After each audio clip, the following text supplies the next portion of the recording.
welcome to Sports Talk 101. Today we're going to be starting off with MLB. Spring training is almost at a close and opening day is at our midst. Who are you guys most excited to see come into opening day? What team? Harrison? I'm excited to see the hometown hero, the St. Louis Cardinals. You know, they're looking pretty good coming into the regular season. They got probably one of the best pitching staffs in all of baseball and some of the best bats in all of baseball. You got, of course, Yadier Molina, hometown favorite in the batting lineup, a new starting first baseman and Matt Adams. Right. They got some young talent in there as well with Michael Wacha and Shelby Miller in the pitching rotation. And right now, I think they're the most exciting team to look for. Chris? Well, the Cardinals have been showing some signs of excellence here the last couple weeks. I think the team to watch out for in the NL will probably be the Dodgers. They are coming off their series in Sydney against the Arizona Diamondbacks. They won both games. Their pitching staff is picking up where they left off last year. Hyunjin Ryu threw like 6 or 5 scoreless innings. Clayton Kershaw was Clayton Kershaw in the first game. I think the Dodgers are still probably the team to look out for in the NL. The AL, it's probably a little bit more wide open, but Right. if I had to pick my favorite, I'd probably have to either go with the defending champion Red Sox or even possibly the Texas Rangers even. They've made some big additions to their lineup. They made some big additions. Maybe not much there, but I think they'll be a team to watch out for this season. Shin-Soo Choo's not even doing that good. Hyunjin Ryu. Yu Darvish, you mean? That's right. No, you Shin-Soo, are. yeah. Shin-Soo Choo and Yeah, they've both yeah. been pretty good acquisitions, but we also can't forget they also signed a new first baseman in Prince Fielder.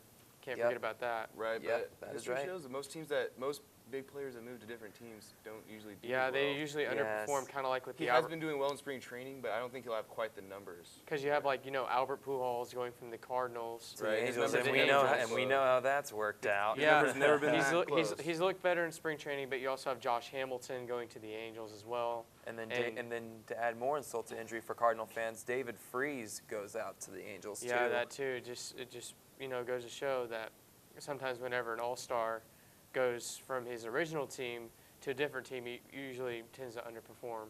Yep. Correct. Okay. Let's talk about the Royals here. Mhm. Okay. They've got Moustakas right now. The Moose is loose. He's proven to be a very good hitter and a base runner right now. Yes. And Giordano Ventura, their rookie pitcher, is right now a favorite to win the AL Pitcher of the Year. Or The Cy Young? Cy Young. No, it was Rookie of the Year. Excuse me. Rookie of the Year.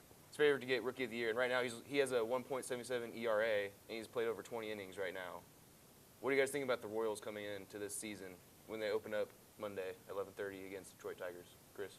I think the Royals will have a very good outcome for this year. Moustakas, like you said, he's hitting very well. They're building a good team there. I think they'll at least contend for the AL Central this year and possibly have an even better record than they did last year. But I don't know if it'll be enough to beat Detroit or Cleveland, really, because they're still, I think, the tougher teams to beat in the AL Central. But the Royals, if several guys step up and they can make some big trades at the trade deadline, I think they'll be a team to really watch out for. But if they can beat Cleveland and Detroit, and like you said, they play Detroit on Monday to open out, we'll see how this goes. Harrison? And I think the Royals. I think they'll spike up an extra few wins added on from last year. I've noticed over the last 5 years, the Royals have exponentially gotten better as in their record-wise. Right. 5 years ago, they got 67 wins. 4 was 69, 3 71, 2 72, and then last year they had a tremendous season, 86 and 76. And I think that they've That was added their on. first winning record in years, right? Yeah, it was for quite a while, Mhm. and I think that they'll add on a Right. few extra wins from last year, and I think the Royals can probably either contend for the AL Central or possibly a wild card spot. They're looking really good. Eric Hosmer has some work to do, like you said. Mike Moustakas, Salvador Perez, they got some giddy up in their lineup this year. I think that they'll do pretty good. Well, the thing is, if they do make the postseason this season, it'll be the first time since they went all the way in 1985. You sure they didn't go anywhere during the Bo Jackson era? Oh, they might have 2003. I think so. Or early 2000s they might have. Either way, Yeah, though, it's either been a way. while, and I think that a lot of people in Missouri would get really excited for the Royals, and I think they have a lot going for them this year. Right. Now, do you all remember the pitcher who got hit in the face? Aroldis Chapman, yeah. Yeah, Aroldis Chapman, Chapman. yeah. Do you guys think the MLB will start implementing rules for the pitchers to prevent them from getting hit in the face and Well, getting plates considered? they've already discussed that over the offseason, and there are now these hats. They are padded caps, and it is optional. The pitcher does not have to wear them, but they are optional padded caps that they can wear. And it What does it look like? Well, it's kind of like the regular Right. MLB hat, but it has a little extra padding on the inside. And they're talking about extending pads, like partially over the ears, but it's just a concept right now. He got hit in the face. Yeah, he did. He, of course, was not wearing the padded cap, but it's only right now a concept. It's a brand new idea. But I'm sure that in the future, in the next few years at the MLB, we look into more pitcher safety rules whenever it comes to being on the mound. Yes. Chris? I humbly agree with Harrison really on this, that the padded cap stuff might be able to come in and help, but in terms of taking like one to the face there, it probably might not take much there unless they add like cages in there, but There's really not much you can do Yeah. whenever you have a comebacker coming right to your face. yeah, There's I mean, really it's- nothing you can do except for shield your face with your hands. Or Other catch than it. Yeah. Or that's- catch Might as well it. catch it if you're That's what I shooting your do. face. I mean, that. Yeah. it's really been an issue the last couple of years. I mean, last year, one guy from the Oakland A's, I forget his name, he took one to the face and he got it pretty good there. Every but baseball player's taking one to the face. yeah, it just seems. But pitchers really kind of get the brunt of it because you got the ball coming straight at you at full speed. Yeah, it's usually out there. it's usually coming at you about twice as fast as you probably pitched it. That's Yeah. correct. So right. it's really hard to react quickly It to is. that. It is. But yeah, I think that is kind of a little bit of a safety concern now rising, especially over the last couple of years. But I think the padded cap might be able to come in and help it just a little bit, if not do it altogether. I know that contradicts what I said earlier, but Yeah. I understand that. But who knows? Just it's really It's- it's really anyone's guess at this time. It's really a stepping stone whenever it comes to pitcher safety. That's right, because nobody likes to take to the face. No. Nope. Anyways, on to our next topic. The Yankees coming into the season, they're probably the number one team as far as news headlines. Derek Jeter's retirement. They When are got they all not? these players. When are they not? Yeah, they're probably the most overanalyzed team, but they have good reason for it. Right. They've been a very successful team. What do you guys think about all these signings and coming into opening day? Derek Jeter's already shown in spring training that he'll probably have health issues throughout the season, injury issues. Yeah. Yeah, I mean, of course he's getting older. He's going to have more and more health issues as he goes along in his career. But I mean, I think Derek Jeter, he might have a decent season this year, seeing how it's his last year. I mean, look at Mariano Rivera. Look at his last year. He did pretty good last year, and he ended his career off a good note. And I think Derek Jeter, despite his past injuries, I think he'll get past him. But the Yankees, I think that they might do a little bit better than last year. Yeah, they lost Curtis Granderson. They won't have A-Rod this year. But Jeter has really improved. Brian Roberts at second base, he's really been a surprise this spring training. And Mark Teixeira is at full health as well. And they also got Brian McCann. And you can't forget about switch hitting Carlos Beltran. I think But all of them Don't are forget past their Corey prime. Els. Yeah, Don't forget Jacoby Ellsbury. and Jacoby either. Ellsbury, yes, but they might be, All of them are past their prime. they might be a little bit older, but they still have a pretty good bat, and I think that they'll provide. Well, I personally, as a player or as a person, as a fan, would like to see Derek Jeter retire with another ring. I believe that would be his 5th ring. Or Yeah, 6th. Yes, it would it would be nice to see him, finish like- off finish off the last season of his career with Kind of like how just Ray one Lewis, more what ring. Ray Lewis did with the Ravens a few years ago. Yeah. Yes. That'd be interesting to see. Yep. We're going to start off our second segment here with the NFL. There's a lot of big topics heading into the draft. Our first topic is a rule change. You can no longer dunk over the goalpost after a touchdown, and I don't think at any point in the game. What do you guys think about this rule, Chris?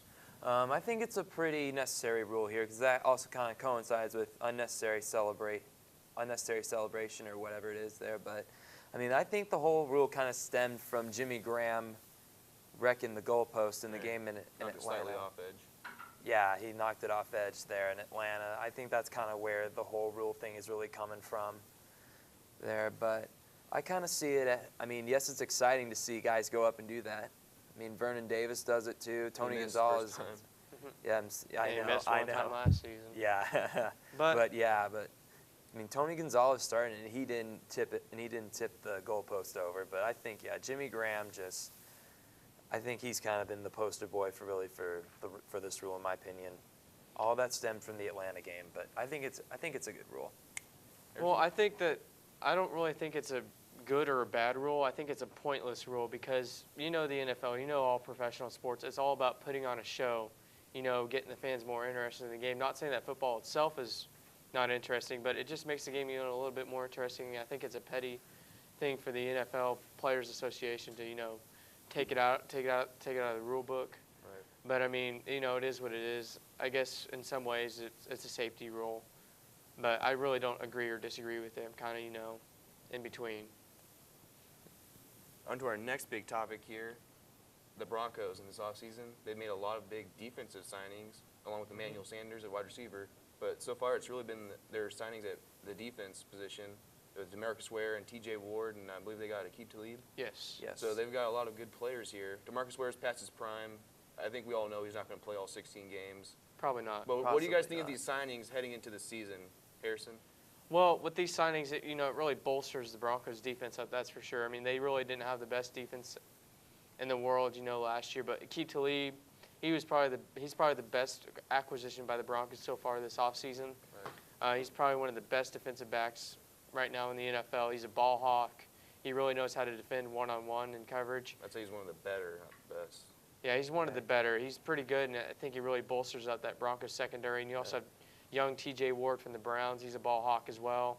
He's really good in zone coverage. And Broncos, they really have not been a zone coverage team over the last few I years. saw that in the Super Bowl. Yes. Yeah. And also DeMarcus Ware, he might be past his prime, but he's still a premier defensive end, When the games that he did play last year with the Cowboys, he produced. That's right. He got the sacks and the tackles and the stops that he needed, and he just changes offensive playbooks. He just turns them around, And then finally, with of course another acquisition by the Broncos, Emmanuel Sanders from the Steelers. He'll be a good man in the slot for the Broncos this year, unless they want to start him, put Wes Welker in the slot. Either way, it's a good acquisition, and Broncos did very well. I grade their free agency an A. Chris? I agree with Harrison. The Broncos definitely went out and improved their defense instantly, in my opinion, with the acquisitions of Aqib Talib, T.J. Ward, DeMarcus Ware. I think the Broncos, they're officially transitioning back into a defensive powerhouse like they were back in the old days. Right, 'cause you're not But gonna have John Peyton Elway. Manning yeah, for- with John And Elway then and the Orange Orange Crush Crush. defense with Steve Atwater, those kind of guys, that just is kind of resonating in my mind right now. But Yeah. But, I mean, besides the acquisition of Emmanuel Sanders, the Broncos didn't really do much to help bolster their offense for Peyton there, especially on their Well, offensive they haven't line. really when needed they're- to. Yeah, they were. I know, but their offensive line got murdered in the Super Bowl against Yeah, against the Seahawks. So, Just about I mean, everybody does. and the teams in the NFC, they're bolstering into tough defense. I mean, I remember the time when NFC was all about offense. There. Oh yeah, you got the Seahawks and Yeah, the the 49ers in the same 49ers, division. yeah, Rams have an alright Carolina's- defense. Carolina has a good defense. Yeah. Yeah. So yeah, I mean, if they're going to compete, I think if they can pick up some good offensive linemen in the draft here, then I think they'll instantly improve that offensive line there to help protect Peyton Manning. And when they get to the Super Bowl, maybe it might not be that bad like it was in the game against Seattle. Oh no. Nope. But overall, Denver, it was a good offseason for them. Their free agency is an A in my mind. I agree I'd with give Harrison it on that. a B because the Super Bowl still happened. Yeah. Yeah, the but Super Bowl kind of really. more a B plus because while they got probably an A minus maybe because while they did help bolster their defense, they didn't really do much to help their offense besides I Emmanuel really don't Sanders. think that the Broncos, they really don't need to do much on their offense. Peyton Manning, he changes receivers' perspectives on the game, and he really, changes how good they are. Kind of like Eric Decker. I don't think that it'll do as good as a Jet, but it'll do good. It's just a matter of your quarterback. Mm-hmm. Quarterback makes your receivers good or bad, for the most part. I mean, Yes, I mean exactly. Peyton Manning will still make this offense pretty good, and I think that the I Broncos mean, will. obviously, The Broncos will still be a contender for the Super Bowl, no doubt, next year. I'm not saying Oh, they yeah, I won't. know. I'm just simply saying that they didn't do much there to help Peyton on offense. They just went out and signed. John Elway went out and signed a bunch of defensive guys. Yeah, They didn't really do much to help them. Like I said earlier, on the offensive line, and the offensive line got murdered in the Super Bowl against Seattle. Yeah, So the they needed that. Broncos' eyes right now are fixed on defense. Because they gave up 46 points in the Super Bowl. Oh, yeah. Well, let's stick here in the AFC West. The Kansas City Chiefs right now are having the opposite problem with the Broncos. They're losing all these players on the offense, especially in the line. They've lost Brandon Albert, Jeff Schwartz, or not Jeff Schwartz, Yeah, it was Jeff Schwartz and Yeah. John Oswald. Those two are very good guards. Brandon Albert, we all knew he was going to leave. Yes. But those two were very good guards. Mhm. And right now they haven't signed him, but they got Lindenbach. He was just a Yeah. backup somewhere. Plus, they also lost Dexter McCluster. And Yeah, they moved that is Eric, wrong. Eric Fisher's going to be a left tackle next year. But right now their offensive line is probably their biggest concern, I would say. What do you guys think of these moves so far? Harrison? Well, the Chiefs, they really needed to start digging into the free agents right now. They're right now thin, especially on the offensive line. And you can't forget that they also lost Kendrick Lewis just not too long ago, Who a few wants days him? ago. Yeah, I mean, they just lose more depth to their defense and their offense, and I mean, they just need to start digging into the free agents, or else, I mean, I'm not saying that they'll do bad next year, but they just won't be, the Kansas City Chiefs from 2013. No, they won't. Chris, they what are won't. your thoughts? I agree with Harrison. These losses are pretty disconcerting, in my opinion. The Chiefs, if they're going to at least have a chance to be the team they were last year before everything went wrong, they need to be able to dig into the free agent market a little bit, pick up some at least adequately good guys there, especially on that offensive line. Like you guys Well, were they did saying, sign they Chris lost a lot of Owens. depth. Oh, yeah, Chris The Owens corner. there, but other than that, haven't really heard much from the Chiefs camp during this whole free agent period. Either they're really happy with their players or they're just Well, they they said really know what is they're they're going to doing. take Green Bay's philosophy, and they're just going to draft players and build their team from there. I know, but still, That's- but I mean that's a good philosophy. That's not a bad idea. No, it's not. But when there's good free agents out there, you still got to at least take chances and go and try and pick them up. Yeah. But I mean, and while the Broncos and especially the Raiders have been making big splashes in the free agent market, teams like them in San Diego, if they don't try to cash in there, they could fall a little bit behind. Not that I'm saying that the Raiders are going to be better than them in that whole thing. I mean, the Broncos, obviously, no matter what they do, they're still going to be great. But Yeah. you know what I'm saying? But As long as they have well, Peyton Manning, they'll be great. yeah, I know, but still, but I just really find this a little bit disconcerting for me. If the Chiefs, if they want to be as good as they were last year, they got to at least go ahead and pick up some guys. Well, let's stick here in the AFC West. We talked about the Raiders. So far, they're treating their offseason like a Madden game. They're just buying everybody in free agency. Yeah.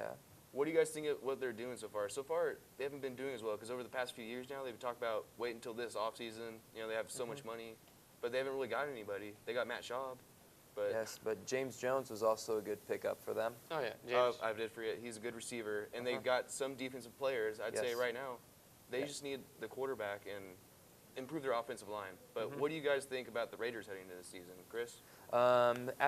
We'll really see what happens after the draft, but I think things are definitely looking up for the Raiders. They went out and signed some decently sized names: Justin Tuck, Lamar Woodley, re-signed Charles Woodson, and they, like I said, picked up James Jones, and they traded for Matt Schaub. So that's instantly, I think, going to make them a little bit better. Picked up some good offensive linemen. They signed Donald Penn a little while ago. They trying to get Roger Stafford, but that didn't work.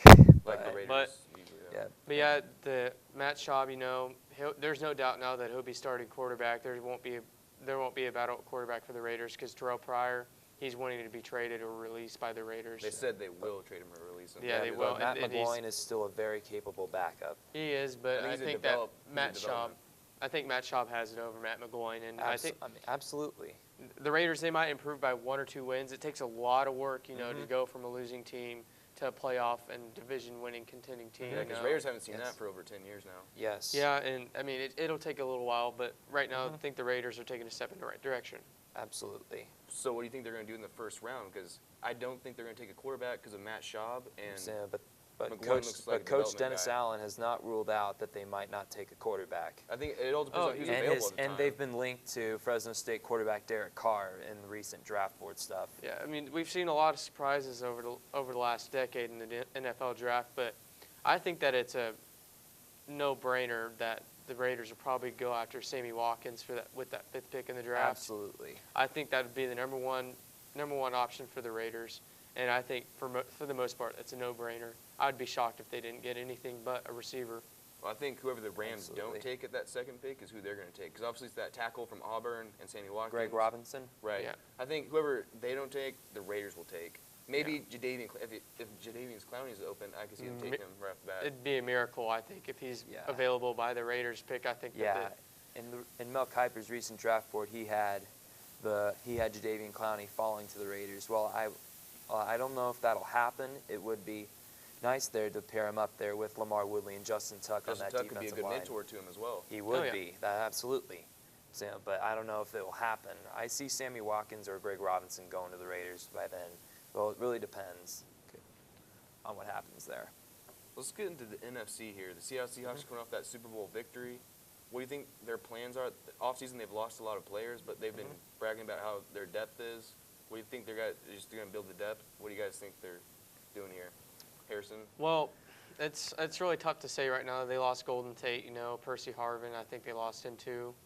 Either that or Sidney Rice. But either way, though, the Seahawks, They lost Golden Tate. they also they did lose Golden Tate. But the Seahawks, they're still the Seahawks. They still have the number one defense in the NFL, no doubt. They still have a good offense.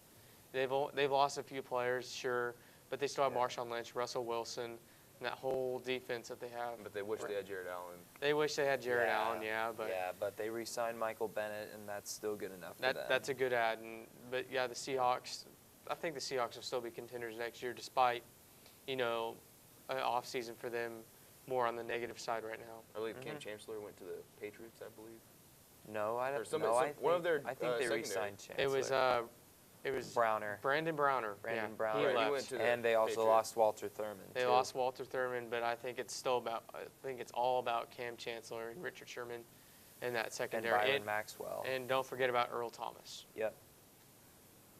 Okay, let's talk here the number one pick in the draft. Obviously, there's been a lot of people saying Jadeveon Clowney isn't as good. Everybody's saying Khalil Mack is now the number one defensive pass rusher guy in this draft.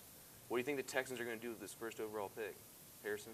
It's tough to say right now. I kind of find it hard to believe that Khalil Mack from Buffalo University, linebacker, is going to go number one overall in the draft. Right now, I'm either sticking by Teddy Bridgewater, despite his iffy pro day, or Blake Bortles, who had a great pro day and a great combine from Central Florida. I think that the Texans, they really do need to go after a quarterback right now. Casey Keenum's not doing it for them. They lost Matt Schaub, and I really just think that going with the quarterback with the first overall pick would be the smart move for the Texans. But they could draft, let's just say Khalil Mack. Let's just say they take him. They're talking they could get somebody else in the second round because Garoppolo, I've never seen him play, but he's supposed to be up there, and there's a possibility Derek Carr might fall at the second round. Or even A.J. McCarron, for that matter. You could take him in the second round, but I don't think he'll go second round. Yeah, but still just wishful thinking. Well, that's all we have for the show today. Thank you for watching, and we'll see you next week.